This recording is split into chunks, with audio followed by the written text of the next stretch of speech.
Good morning students.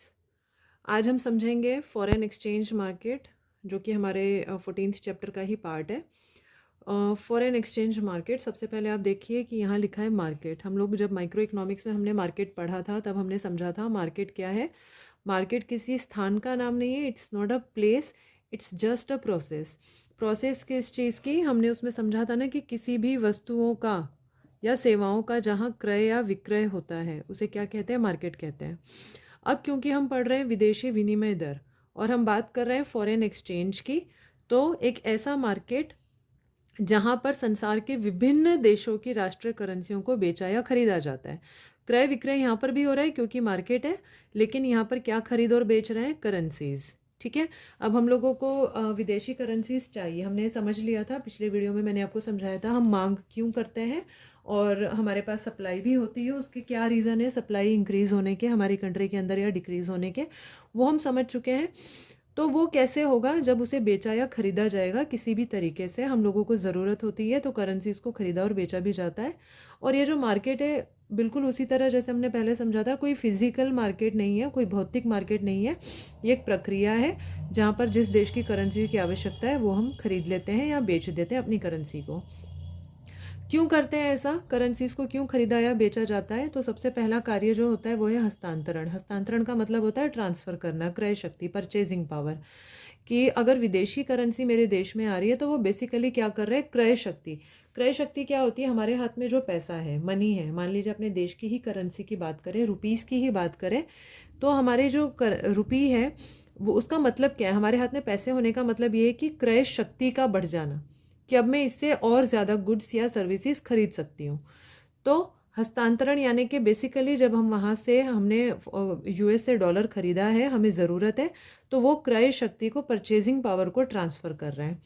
दूसरा है साख कार्य, क्रेडिट देना, यानी कि जब भी हम लोगों को ज़रूरत होती है वस्तु और सेवाओं के निर्यात और आयात के समय में हमें विदेशी विनिमय चाहिए, तो उसके लिए साख उपलब्ध कराना, क्रेडिट का अरेंज करना। और जोखिम से बचाव, जिसको कि हेजिंग फंक्शन भी कहते हैं, कई बार एग्जाम में हेजिंग डायरेक्ट दे दिया जाता है, वर्ड ये तो याद रखेंगे। इसका मतलब क्या है, जोखिम किस चीज़ का होता है, विनिमय दर में होने वाले उतार चढ़ाव। अब हमें विनिमय दर में होने वाले उतार चढ़ाव, वैसे मैं आपको ये दो तरह की मार्केट समझाऊंगी, उसमें आप ये बेटर समझ सकेंगे।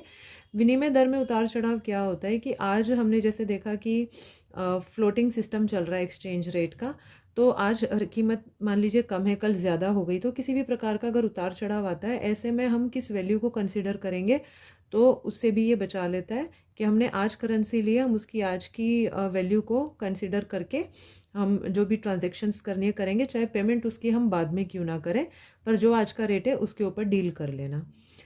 अच्छा, एक चीज़ और है यहाँ पर ये समझनी है कि जब हम बात करते हैं क्रय और विक्रय की, क्रय और विक्रय का मतलब ये नहीं है कि अच्छा मुझे ज़रूरत पड़ी तो ऐसे कोई शॉप पर, जैसे हम नॉर्मली मार्केट में सामान खरीदने जाते तो हमें कहीं पर भी विदेशी मुद्रा जो है वो अवेलेबल हो जाएगी।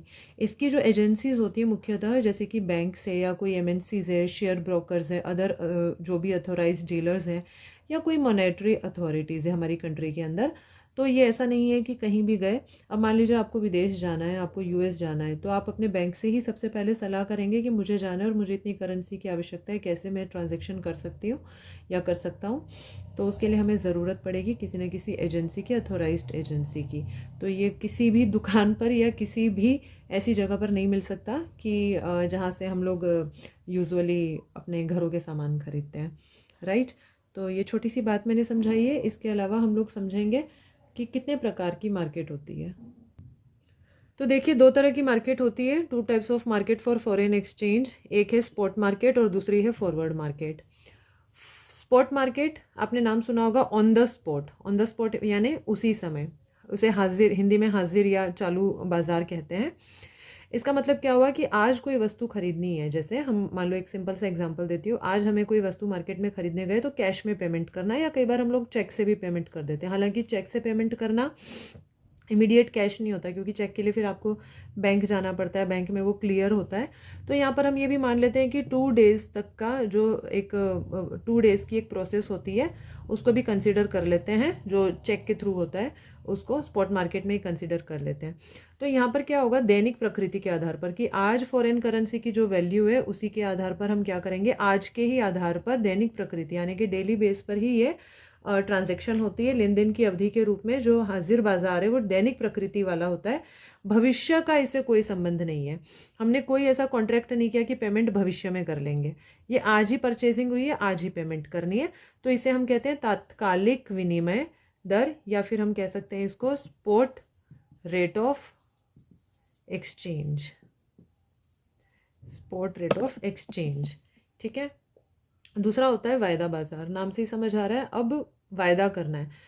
परचेजिंग आज की है लेकिन पेमेंट हमने डन करनी है भविष्य में, तो हम भविष्य में किसी तिथि के बारे में आज ही निर्धारण कर लेंगे, आज ही ये बात डिसाइड कर लेंगे। कोई डे, तिथि एक बहुत इंपॉर्टेंट चीज़ है यहाँ पर कि भविष्य में मान लीजिए आज मैंने परचेजिंग करी फॉरेन करेंसी या कोई मैंने विदेश के साथ आयात या निर्यात किया, लेकिन आज मैं किसी भी प्रकार की ट्रांजैक्शन नहीं की, लेकिन आज के रेट पे, it is very important to understand कि आज के रेट पे ही, कि आज कीमत कितनी है।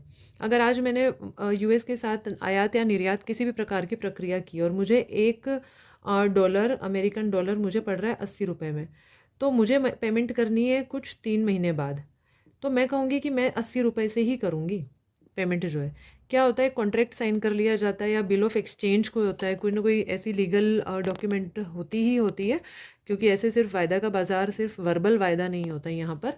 तो मुझे 3 महीने बाद पेमेंट करनी है। एक छोटा सा एग्जांपल देती हूँ आपको, अगर आपने थोड़ा सा भी जाना हो इस बारे में। हम जैसे गोल्ड परचेज़ करने जाते हैं, आप सुनार की दुकान पर अगर कभी गए हो, तो सुनार की दुकान पर अगर, तो आप मान लीजिए आज आपको 1 तोला सोना लेना है और उसकी कीमत है 50,000 रुपये। आपने सोना खरीदा और आपने 50,000 रुपये पे कर दिए, वो कोई फ़र्क नहीं है। लेकिन अगर आप आज पे नहीं करना चाहते हैं, अब आपसे सुनार 2 बातें पूछता है कि आपको पेमेंट कब करनी है। मैंने कहा मुझे पेमेंट करने के लिए 2 महीने का समय चाहिए, मैं 2 महीने के बाद इस तारीख को पेमेंट कर दूँगी। तो वो आपसे पूछेगा कि तो रेट आज का चाहिए या जिस दिन पेमेंट करोगे उस चीज़ का। अब ये हमें डिसाइड करना होगा। तो हम अगर उसको कह देते, रिटर्न में दे देते कि आज के डेट पे 50,000 सोना है। अब इसका फ़ायदा क्या होगा कि मान लीजिए 2 महीने बाद इसका रेट हो गया 51,000, जिस दिन मुझे पेमेंट करनी थी। अब सुनार आपसे ये नहीं कह सकता कि आप मुझे 51,000 की पेमेंट करो, क्योंकि आपने उसको कमिट किया हुआ है कि 1 तोला सोना मैंने जिस दिन लिया था उसी डेट पर ही जितना प्राइस था वो मैं पे करूँगा। उल्टा भी हो सकता है 49,000 हो जाए, आपको लॉस हो जाए। लेकिन ये आपके ऊपर डिपेंड करता है कि भविष्य में आप किस प्रकार के ट्रांजैक्शन को प्रेफर करोगे। ठीक है। तो यहाँ पर भी यही है, जोखिम से बचने के लिए बहुत इंपॉर्टेंट है ये। जोखिम क्या है, विनिमय दर हमें पता है, फ्लोटिंग एक्सचेंज रेट चल रहा है, फ्लेक्सिबल है, आज के टाइम में मार्केट फोर्सेस काम करता है, डिमांड एंड सप्लाई फैक्टर काम करता है। तो ये आपके ऊपर है कि आप कैसे जोखिम से बच सकते हैं। आपको जो ट्रांजैक्शन करनी है, बिल आपको पे कब करना है, वो आप डिसाइड करके, और किस रेट पे करना है, उस दिन वाले रेट पे करना है, आज वाले रेट पे करना है, ये मार्केट को स्टडी करके किया जा सकता है। साथ ही साथ सट्टे का लाभ उठाया जा सकता है। हमें पता है अगर डॉलर की कीमत बढ़ने वाली है, आज डॉलर हम परचेज़ कर लेते हैं और 4 महीने बाद अगर हम मार्केट में फिर से सेल कर देते हैं, तो ये कुछ इस तरह की स्पेक्यूलेटिव प्रोसेस के लिए भी काम आ जाता है। तो ये जो लाभ है ये ज़रूर याद रखना है, अक्सर एग्ज़ाम में पूछे जाते हैं जोखिम वाला सट्टे का लाभ उठाने के लिए। और साथ ही साथ स्पॉट मार्केट और वायदा बाज़ार जो है वो क्या होता है, क्या इनकी डेफिनेशंस होती है, तो ये आप लोग कर लीजिएगा। Thank you.